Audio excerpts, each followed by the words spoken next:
ഇന്ന് നമ്മുടെ തന്നെ പറമ്പിലുണ്ടായ പൈനാപ്പിൾ വെച്ചിട്ട് ഒരു അച്ചാർ ഉണ്ടാക്കാമെന്ന് വിചാരിച്ചിരിക്കുന്നത്. ഇതിൻ്റെ ഷോർട്സ് വീഡിയോ ഞാൻ മുന്നേ ഇട്ടിട്ടുണ്ട്. അപ്പോൾ അത് കണ്ടിട്ട് ചിലവർ കുറച്ച് പേര് പറഞ്ഞു ലോങ് വീഡിയോ ചെയ്യാമെന്ന് ചോദിച്ചിട്ടാണ് നമ്മൾ അതിൻ്റെ ലോങ് വീഡിയോ ചെയ്യാമെന്ന് തീരുമാനിച്ചിരിക്കുന്നത്. അപ്പോൾ പൈനാപ്പിളും കട്ട് ചെയ്യണ വീഡിയോ ഒന്നും എടുത്തിട്ടില്ല. അപ്പോൾ പൈനാപ്പിൾ നമ്മൾ കട്ട് ചെയ്ത് കഴിഞ്ഞതിന് ശേഷമാണ് നമ്മൾ വീഡിയോ എടുക്കാൻ തുടങ്ങിയത് തന്നെ. അപ്പോൾ അതിന് ലേശം മധുരമൊക്കെ ഇച്ചിരി കുറവാണ്. അപ്പോൾ നമുക്ക് അച്ചാർ ഉണ്ടാക്കാൻ തുടങ്ങാം.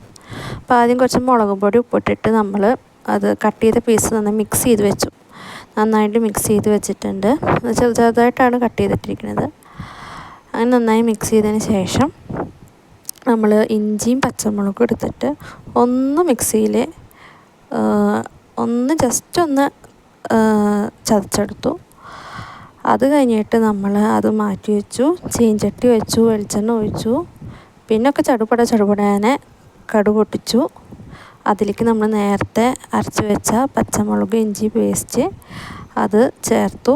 പിന്നെ ലേശം പാകത്തിന് ഉപ്പ് ചേർത്ത് കൊടുത്തു. മുളക് പൊടി നമ്മുടെ എരിവിനനുസരിച്ച് മുളക് പൊടി ചേർത്ത് കൊടുത്തു.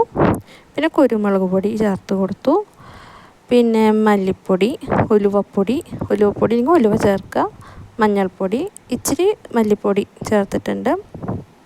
എല്ലാം കൂടി ചേർത്തിട്ട് നമ്മളൊന്ന് ഇളക്കി കുറച്ച് വിനാഗിരിയും ചേർത്തിട്ട് നമ്മൾ നേരത്തെ അരച്ച് വെച്ച മിക്സിയുടെ ജാറിൽ ഇച്ചിരി വെള്ളവും ചേർത്തിട്ട് നമ്മൾ അതിലേക്ക് ചേർത്ത് കൊടുത്തു. അതൊന്ന് തിളച്ച് വരുമ്പോൾ നമ്മൾ നേരത്തെ പുരട്ടി വെച്ച ഉപ്പും മുളകും പുരട്ടി വെച്ച പൈനാപ്പിളിൻ്റെ കഷ്ണങ്ങൾ ചേർത്തിട്ട് നന്നായി ഇളക്കി കൊടുക്കുക. നന്നായി ഇളക്കി കൊടുത്തതിന് ശേഷം ഒരു കായത്തിൻ്റെ ഒരു കഷ്ണം കായപ്പൊടി ഉണ്ടെങ്കിൽ അതും ചേർക്കുക. അത് ചേർത്ത് കൊടുത്തു. ലേശം പഞ്ചസാര അതും ചേർത്ത് കൊടുത്തിട്ട് നന്നായി ഇളക്കി. പിന്നെ അവസാനം നമുക്ക് നല്ലെണ്ണയോ പച്ച വെളിച്ചെണ്ണ എങ്ങനെയാണ് നമ്മൾ ഉണ്ടാക്കണമെന്ന് വെച്ചെങ്കിൽ അതും കൂടി ചേർത്ത് തീ ഓഫ് ചെയ്യാം.